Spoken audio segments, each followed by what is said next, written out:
안녕하십니까. 공병호TV의 공병호입니다. 오늘 공병호TV를 보신 분들은 허화평 미래한국재단 이사장의 인터뷰를 아마 보셨을 것입니다. 제법 많은 분들이 오셔가지고 이렇게 인터뷰를 보시고 계신데, 그 허화평 씨의 인터뷰 가운데서도 특히 주목할 만한 부분은 여러 군데가 있지만, 그 가운데서도 저는 특별하게 관심을 갖고 지켜본 것은 바로 가족사였습니다. 포항 출신인 허화평 이사장은 남자 형제가 3명이 있었습니다. 아마 큰형님하고는 아주 나이차가 많아서 거의 아버지일 뻘처럼 느껴질 정도로, 그렇게 소원할 정도로 나이차가 많았다고 합니다. 허화평 이사장이 중간인데, 큰 형님 되는 분은 일찍부터 일본에 건너가 가지고 아마 일본에서 대학을 다녔던 모양입니다. 그 당시에 외정시대 때, 그 당시에 일본으로 건너가서 공부한 사람들 가운데서는 좌익사상에 빠졌던 사람이 굉장히 많습니다. 아주 골수 좌익사상을 받아들였고, 또 조총령에 굉장히 높은 지위까지 올라갔고, 결국은 만경봉호를 타고 이북으로 넘어갔습니다.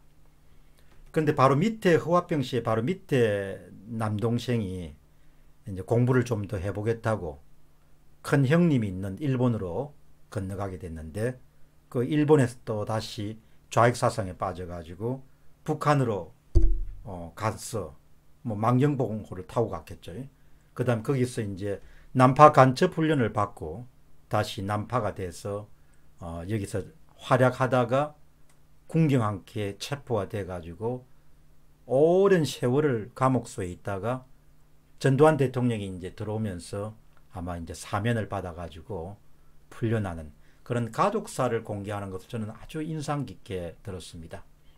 정말 한반도를 둘러서는 아버지가 월북한 경우도 많고, 또 형제간의 이념이나 사상이나 이데올로기 때문에 완전히 등을 진 경우도 있었고, 또 우리는 여러분이 잘 아시다시피 6.25 전쟁을 통해서 동족 상잔의 비극을 우리가 맛보기도 했습니다.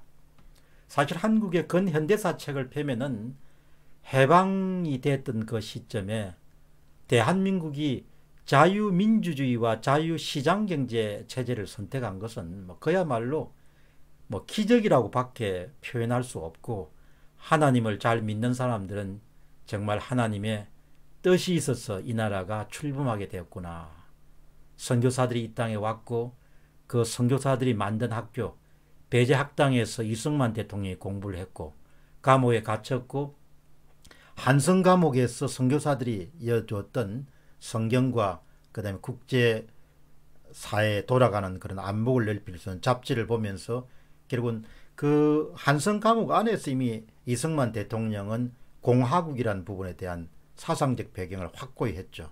그러니까 이승만이라는 그런 안목이 넓었던 인물을 우리가 만날 수 있었기 때문에, 그렇기 때문에 대한민국이 1948년도에 재헌국회를 통해 출범하지만 출범한 지 2, 3개월 또 지나지 않아 가지고 주한미군 철수 동의안을 전격적으로 한 67명 정도의 국회의원이 내면서 또 국회 소란을 빚게 됩니다. 올해가 해방이 되고 난 다음에 75년입니다. 좌우익의 대결이란 것은 지금도 이 땅에서 계속되고 있습니다.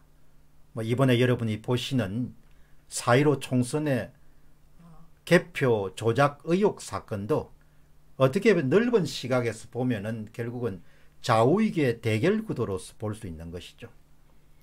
이명박 정부가 등장했을 때 이제 이념의 시대가 가고 실용의 시대가 왔다, 이렇게 생각했을 때 나는 저 양반들이 정말 철이 없구나. 인간은 살아있는 한 이념과 이데올로기의 지도를 받을 수밖에 없는 그런 존재인데, 저런 부분들을 등한히 하면은 언젠가 비용을 치를 수 있지 않겠느냐, 그런 생각을 했습니다. 전쟁이 계속 중이죠. 계속되고 있는 겁니다. 요즘에는 이제 참 그런 생각을 많이 합니다. 생각이 다른 사람들과 더불어 살아가는 것이 참 쉽지가 않겠구나, 그렇게 느끼는 시민들이 이 땅에 참 많을 것이다, 이렇게 봅니다. 생각이 다른 사람들과 더불어 살아가는 것이 참다 영 불가능하면 이제 여유가 있는 사람들이 이 땅을 떠나겠죠.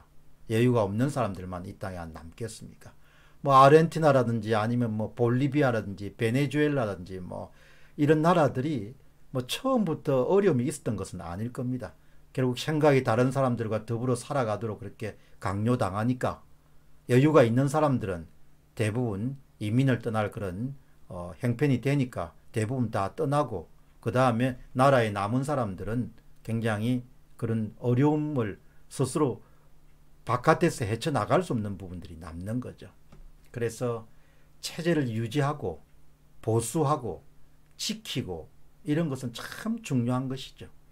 근데 참 아쉽게도 그동안 오랫동안 보수 진영이 집권을 하는 그런 기간이 있었음에도 불구하고 어떤 사상 전쟁이라든지 아이디어 전쟁이라든지 신념의 전쟁이나 이런 부분을 대단히 소홀하게 다뤘던 거죠. 그게 지금 많은 문제로 불거져 나오는 겁니다.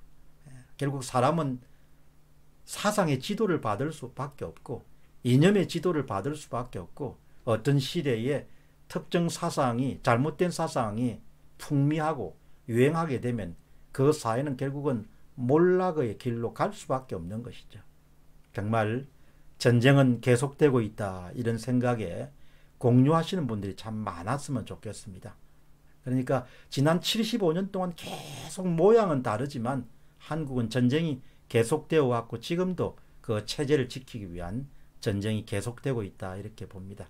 요즘에 그런 조작 사건에 대해서 뜻하지 않게 제가 좀 앞장서서 무슨 일을 또 할 수밖에 없는, 말을 하는 그런 입장이니까 그런 입장에 처했을 때 다시 한 번 더 제가 상기하는 것은 사상이란 것이 정말 중요하고 이념이란 것이 중요하고 그것을 둘러싼 전쟁이란 것은 지금 이 순간에도 계속되고 있다, 그렇게 봅니다. 그래서 미국의 어떤 헤리티지에서 나온 책을 보니까 War of Ideas라는 표현을 써두군요. 아이디어의 전쟁인데 우리말로 하면 이데올로기의 전쟁이고 사상의 전쟁이다. 건강하고 반듯하고 좋은 사상 위에 바탕을 둬야 개인의 삶도 성공할 수가 있고 한 사회도 반듯한 사상 위에 사회가 서야 멋진 그런 위대한 사회가 될 수 있지 않겠느냐, 그런 생각을 하게 됩니다. 공병호 TV의 공병호였습니다. 감사합니다.